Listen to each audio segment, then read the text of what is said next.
kita yang sebagai seller yang sebenarnya sudah dibuat jadi males. Kita jadi males, udah nggak ngerti caranya cari traffic sendiri itu kayak gimana. Kita udah terlalu nyaman, tinggal upload, tinggal kelar, beres orderan masuk. Udah terlalu lama kita dibuat jadi seller yang males.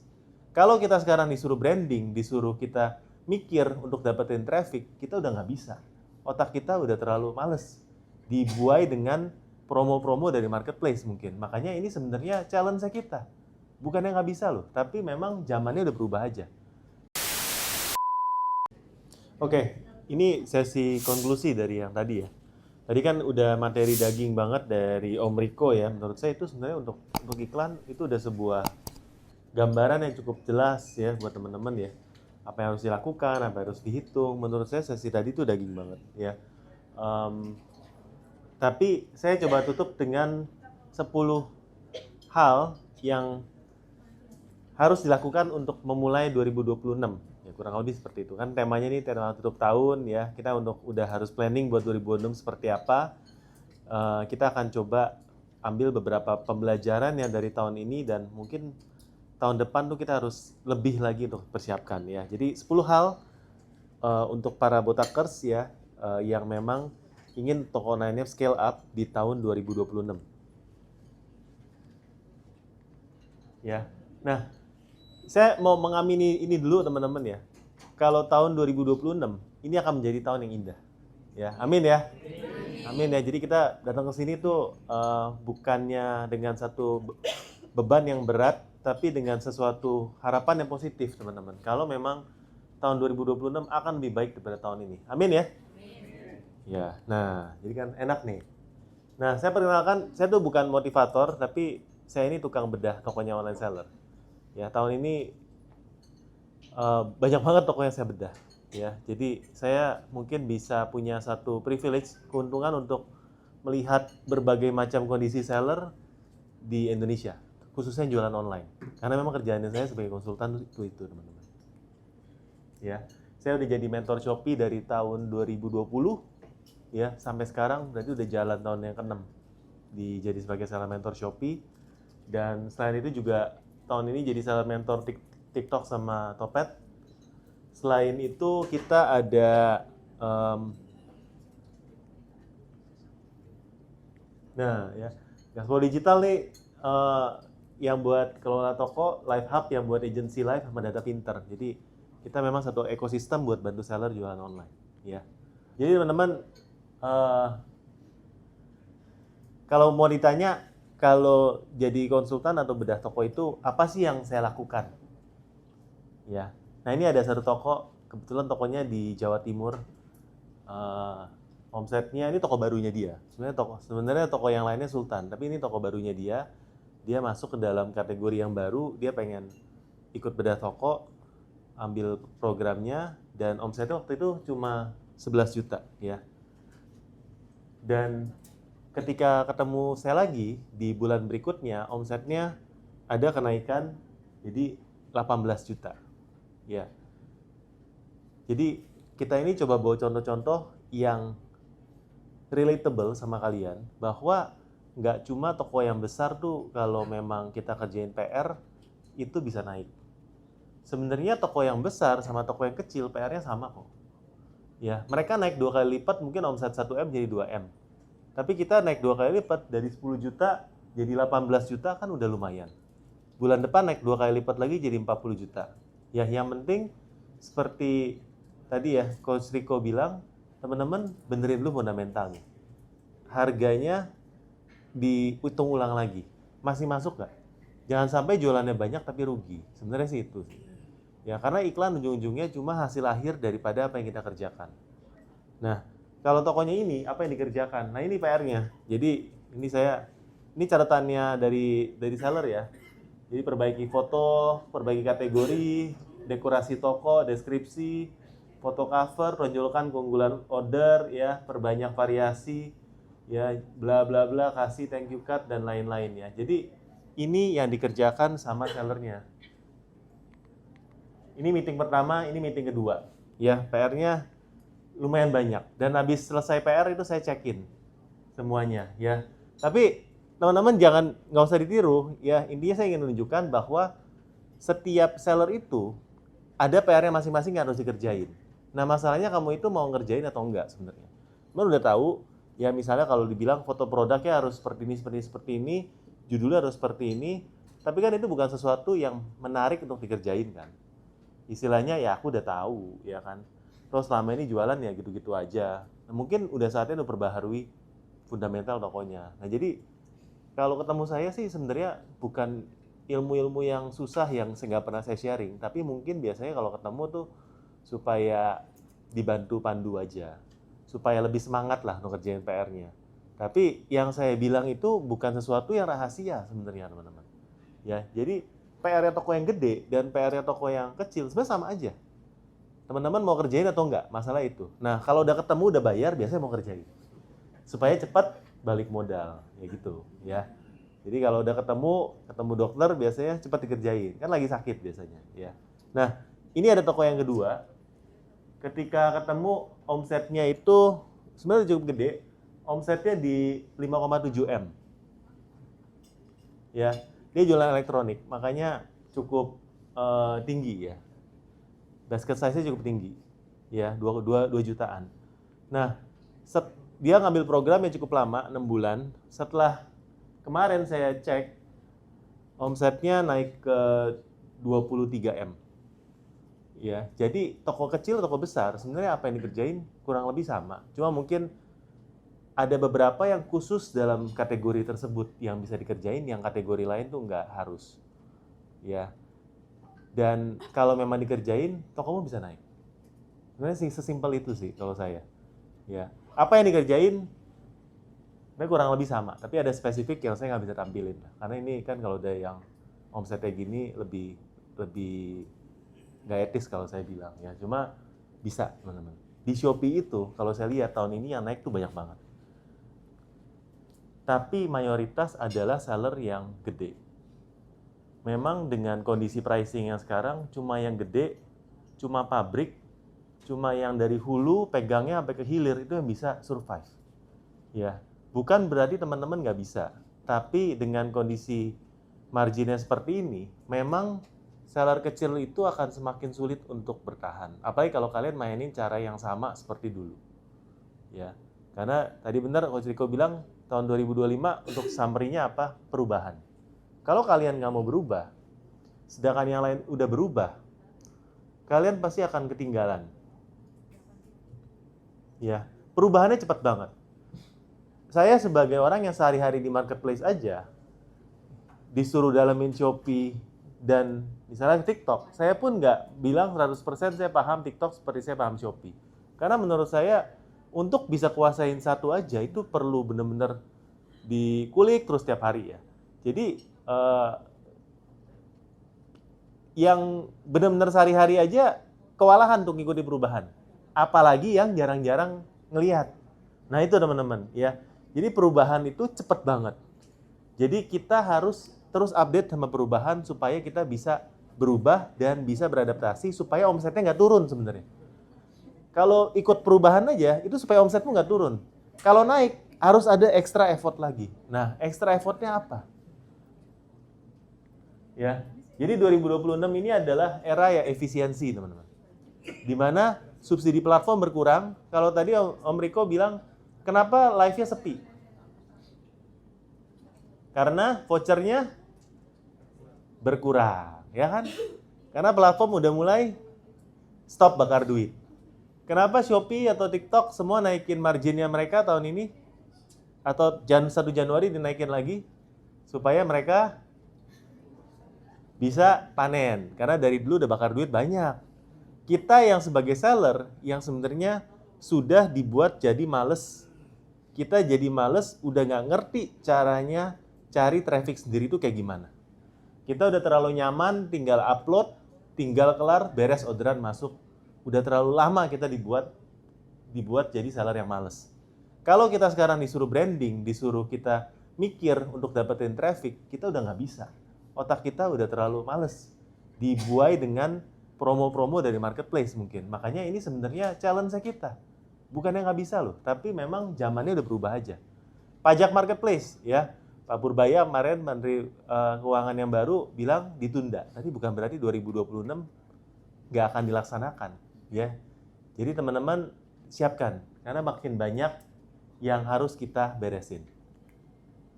Ya. Nah, kalau soal organik sama ads, saya percaya bahwa saat ini organik itu hoki, teman-teman. Sesuatu yang hoki berarti belum tentu kita bisa pertahankan terus. Dengan adanya GMP Max yang sekarang, itu semakin memakan traffic daripada organik. Teman lihat deh, GMP Max-nya dikasih ROAS yang bagus, tapi organikmu itu makin kurang secara persentase. Dan yang kedua, omset dari iklan naik, tapi omset total nggak naik. Nah itu kenapa? Karena namanya GMP Max, memang dia makan organik. Iklannya di Shopee udah nggak ada tab yang tulisan ads, itu udah nggak ada. Jadi semua produk mungkin yang tampil itu harus ngiklan baru tampil. Begitu aja kita tahu kan, berarti teman-teman harus iklan. Ya. Nah, saya percaya kalau organik itu memang bagus tuh fundamental, kalau ads itu untuk scale up. Jadi kalau teman-teman saat ini tahapnya harus benerin fundamental, benerin dulu. Benerin produknya kalian, apakah barang ini saya jual dengan harga sekian bisa laku dan memang dibutuhkan. Kalau memang pasarnya udah red ocean, semuanya udah jual dengan harga hancur-hancuran, coba develop sesuatu yang baru. Ya. Cari sesuatu keunggulan yang teman-teman masih bisa hidup dari sana, teman-teman. Jangan masuk ke dalam kolam red ocean, apalagi kita, kompetitor kita. Kalau mau dilihat sekarang, banyak seller dari luar yang jualnya dengan harga yang nggak ngotak. Ya. Yang modalnya juga mungkin unlimited. Nah, teman-teman jangan masuk ke dalam kategori yang itu. Masuk ke dalam kategori perang yang kita bisa menangin. Kalau masuk ke dalam perang yang kita nggak bisa menang, kan sama aja bunuh diri. Ya, teman-teman UMKM, kita harus pikir lebih serius bahwa gimana caranya 2026 ini kita punya strategi bukan cuma untuk bertahan tapi untuk growth. Karena seller yang nggak bertumbuh adalah seller yang mati. Ya, kenapa? Karena semua biaya naik. Kalau kalian nggak grow, nggak bertumbuh secara omset, kalian mati sebenarnya. Ya, sama seperti pohon, kalau nggak berbuah, nggak ada daun, kan pohonnya mati. Nah, jadi nggak ada alasan buat kita untuk bilang menyalahkan keadaan ekonomi seperti sekarang untuk jadi alasan supaya kita nggak bertumbuh, bahkan di tahun 2025. Jadi 2026 harus lebih baik. Ya. Yang kedua, ya. Data itu untuk UMKM itu adalah, kalau orang bilang data is the new oil. Data is, ya, kita orang Indonesia memang nggak suka baca data. Padahal orang luar kalau masuk ke sini udah pakai data. Ya gitu aja ya. Data seperti apa yang kalian pakai? Data itu untuk ambil keputusan dan bukan untuk dipajang aja, teman-teman. Nah, banyak seller ini saat ini salah riset produk karena salah baca data. Jangan sampai teman-teman salah baca data. Ya, datanya seperti apa? Conversion ya tadi ya. Produk mana yang mau di-push iklannya, produk mana yang nggak di-push, itu kan baca data. Cara ngiklan aja sebenarnya juga baca data. Ya. Banyak sekali yang harus pakai data, terutama untuk riset produk. Makanya kalau kita di Data Pinter, sebenarnya fokus kita adalah sebagai tools untuk membantu online seller mengambil keputusan dengan data. Karena dengan ada AI, yang paling penting itu sekarang bukan AI-nya, karena AI itu banyak ya, ChatGPT dan lain-lain. Yang penting datanya. Karena ChatGPT kan datanya ngambil dari luar, itu nggak fokus sama datanya, nggak akurat. Tapi kalau kita kan ngambil datanya di platform. Jadi data yang kita pakai, yang kita kasih, sebenarnya bisa banget kalian olah untuk mengambil keputusan di Data Pinter.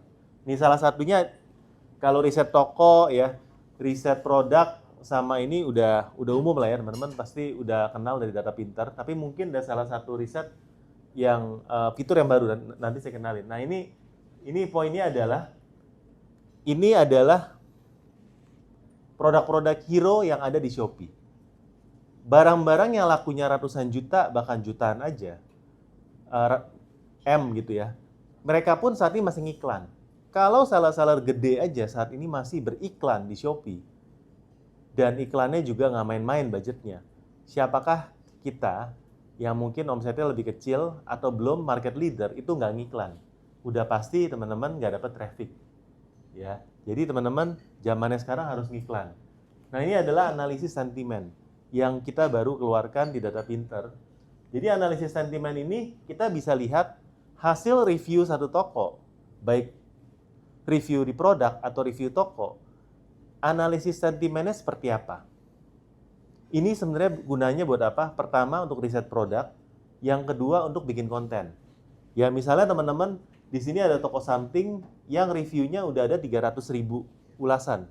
Dari sini kita menggunakan AI untuk kasih kita summary dari top 3 kata kunci yang orang kasih di iklan, di reviewnya mereka. Produk mereka dikenal sebagai bagus, ringan, dan lembut. Ya. Nanti kalau diklik bisa lari ke ulasan yang mana yang bilang kata-kata itu juga bisa. Nah dari sini kepakai buat apa? Kemarin ini saya ada kelas Meta Ads, Meta CPAS. Jadi Meta CPAS itu fokus kita dengan zaman update Andromeda sekarang, ini sebenarnya adalah dengan konten. Ya, ujung-ujungnya kalau di Meta sekarang semuanya serba GMP Max juga. Kita udah nggak perlu retargetingnya based on usia, based on kota, dan lain-lain tuh sebenarnya karena udah era GMP Max, Meta pun sama. Jadi yang penting adalah apa? Kalau di Meta, konten. Nah, konten ini cara buatnya gimana? Ya salah satu dengan melihat sentimen yang dihasilkan, yang kita riset. Misalnya kita lihat kata kuncinya lengket, jelek, berminyak. Nah, kita buat konten dengan 3 kata kunci ini. Misalnya, ini skincare ini aku nggak suka kalau skincare aku jelek misalnya. Nah ini kalian prompting ke ChatGPT supaya dapat script yang bagus. Jadi kalau memang sekarang eranya teman-teman bikin konten dan script, teman-teman perlu tahu kata kunci apa yang memang winning dalam membuat konten tersebut. Nah ini data yang kita bisa kasih di Data Pinter. Jadi Data Pinter is all about bantu UMKM dalam mengambil keputusan untuk riset produk dan bikin konten. Ya. Nah, ya, teman-teman kalau yang belum pernah coba boleh scan. Nah, di sini nanti kita kasih free trial buat teman-teman untuk coba minimal chat aja ke timnya kita. Ya, karena kita tahun 2025 ini kita lagi fokus banget kembangin begitu banyak fitur yang buat bantu seller dan memang sangat berguna ya. Karena kita udah dari 2021 sebenarnya develop ini sampai ini udah tahun kelima kita. Ya. Nah, jadi saya poin kedua ini sama ya. Kalau data itu nggak bisa mengubah aksi, ya, tapi itu bukan data tapi pajangan. Teman-teman kalau lihat dashboard, jangan cuma lihat jumlah pesanan yang masuk aja, ya. Tapi lihat dari performa toko, trafficnya gimana, konversinya gimana, dan juga dilihat basket size-nya gimana. Ya, jadi coba lihat dari datanya, bukan cuma dari pesanan yang masuk aja. 3, ya branding. Saya percaya branding ini di zaman sekarang akan menjadi semakin krusial. Gimana caranya kita bisa jual lebih mahal dan tetap laku? Yaitu dengan branding, teman-teman. Ya, banyak sekali brand yang nggak bisa berkompetisi sekarang karena mereka nggak punya branding sehingga orang akan pilih yang lebih murah. Nah, branding sebenarnya masalah apa sih ya? Branding itu kalau mau dikasih satu kata untuk branding itu adalah story, teman-teman. Cerita. Ya, gimana cerita kita membedakan toko kita sama toko yang lain. Kemarin ini saya bikin konten sama ownernya Torch, Om Ben. Ownernya Torch itu brand lokal Bandung, kliennya kita. Dia juga produksi banyak tas, ya, tas lempang, tas sekolah, segala macam tas lah. Produknya ratusan, dia juga ada di mall-mall segala macamnya. Dia bilang kalau Om harus mulai di 2026 dari nol, apa yang akan Om lakukan dengan budget terbatas? Kalau budget unlimited kan nggak seru ya. Kalau saya misalnya cuma 100 juta, saya akan cari katanya ya. Teman-teman bisa lihat nanti kontennya di YouTube Cerita Om Botak. Akan cari orang yang jago storytelling. Kalau gue ya, Iya, gue akan cari orang yang jagoan storytelling. untuk konten. untuk membuatkan cerita si Brand barang story. 100 juta itu? Kenapa storytelling? Karena saat ini media itu sudah sangat streamline ke bawah. Jadi gini, tadi kan dari Coach Rico kan bilang kalau dulu orang iklannya di koran, tapi di koran orang nggak bisa beli kan. Kalau beli kemana? Ke toko. Ya, saat ini dengan adanya TikTok atau Shopee, koran dan tokonya dijadi satu. Jadi orang dari cerita, guys, gue kemarin ketemu dengan kemeja brand lokal yang keren banget. Nah, kemeja ini body fit banget, bahannya tebel, nggak kaleng-kaleng, ya. Mereknya Kinkami misalnya. Bukan misalnya, emang bener orangnya di sini soalnya. Mereknya Kinkami. Teman-teman kalau mau ya, dia lagi promo, cek aja sekarang di Keranjang Kuning. Jadi dari storytelling, kasih keunggulan, langsung beli di video yang sama. Jadi kalau mau dipilih satu, cari orang yang kuat di storytelling, yang bisa nge-branding. Teman-teman gak usah pikirin yang lain, karena yang lainnya akan langsung, orang bisa check out. Asalkan storytellingmu kuat. Dan itu yang kata kunci branding yang kita lihat tahun ini, storytelling itu gimana? Kenapa storytelling? Dan kenapa brand lokal bisa jual lebih mahal dengan storytelling? Karena dia bangun trust. Dan trust itu menaikkan konversi, dan ketika konversi naik, ROAS juga naik, teman-teman. Jadi, ujung-ujungnya memang branding itu sangat penting zaman sekarang. Kalau kamu selama ini cuma fokus tempelin merek doang di produk, itu bukan branding. Ya, tapi branding itu harusnya lebih dari itu. Keseluruhan paket story-nya seperti apa. Dan setiap orang punya story yang berbeda-beda, makanya itu adalah indahnya branding. Ya. Ini ada salah satu toko yang memang sangat terkenal di branding, namanya Humans. Ya. Dia brandingnya tuh unik banget, menurut saya.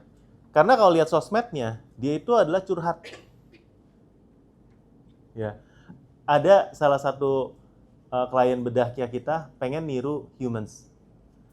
Ya, dia jualan parfum juga. Jadi waktu saya lihat sosmednya, dia curhat. Tapi masalahnya kalau Humans curhat ada sales, yang ini curhat nggak ada sales, teman-teman. Jadi kalau levelmu positioning secara branding itu belum sampai segitu, dan kamu nggak being original to yourself, lu nggak bisa sembarangan curhat dan mengharapkan ada sales. Ya, jadi story-nya itu harus otentik dengan diri brand tersebut. Baru kita beneran bisa branding. Ya memang itu PR-nya sih. Cuma Human sendiri di Shopee-nya aja, dia omsetnya bisa sekitar 10M di Shopee-nya doang. Ya, dan dia sekarang udah ada toko offline segala macam. Dan kemarin saya dengerin di podcast-nya Christina Lee juga omsetnya itu targetnya udah ke T katanya. Tapi ya, that's Humans gitu. Jadi menurut saya itu keren banget. Karena jualan parfum itu jualan menurut saya paling susah. Karena harus brandingnya kuat banget. Cari affiliate-nya juga pusing setengah mati. Gimana caranya affiliate parfum itu bisa mendeskripsikan baunya? Ya, coba parfum. Ya, kalau yang dupe oke lah. Ya, dupe-nya ini gampang. Tapi dupe nggak bisa jual mahal dong.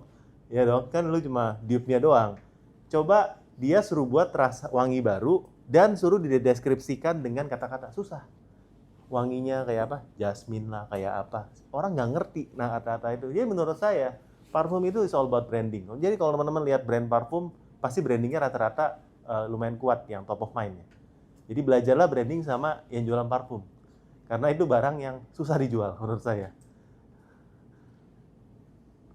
Strategi harga. Jadi nomor 4. Harga itu naik tuh bukan masalah. Malah di klien-klien kita, saya rekomendasi kita naikin harga. Yang penting bisa ikut semua promo yang memang harus wajib ikut di Shopee.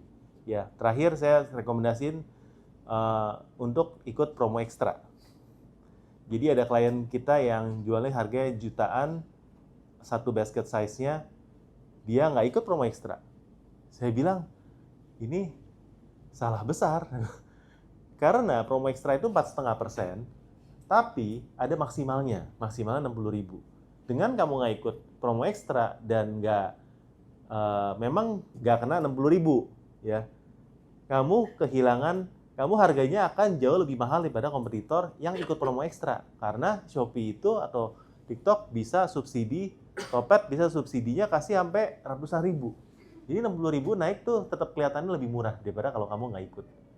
Seperti itu. Jadi teman-teman harus pertimbangan fitur-fitur mana yang harus diikut, harus yang mana yang enggak. Jadi naik harga bukan masalah, tapi salah hitung yang bahaya teman-teman. Ya, jadi biaya marketplace kan ada banyak ya, komisi, biaya admin, campaign, iklan, gratis ongkir, voucher, promo ekstra.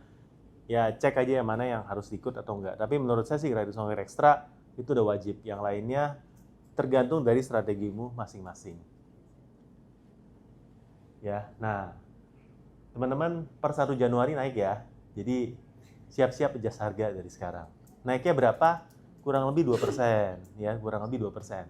Dan satu lagi, teman-teman yang buka PO tambahin 3% sekarang. Ya, jadi di Shopee sekarang untuk kriteria star sellernya sudah nggak ada limitasi barang PO-nya 20% daripada total SKU. Belumnya kan ada ya, sekarang udah nggak ada. Tapi yang PO kena 3%, sama seperti sebelah.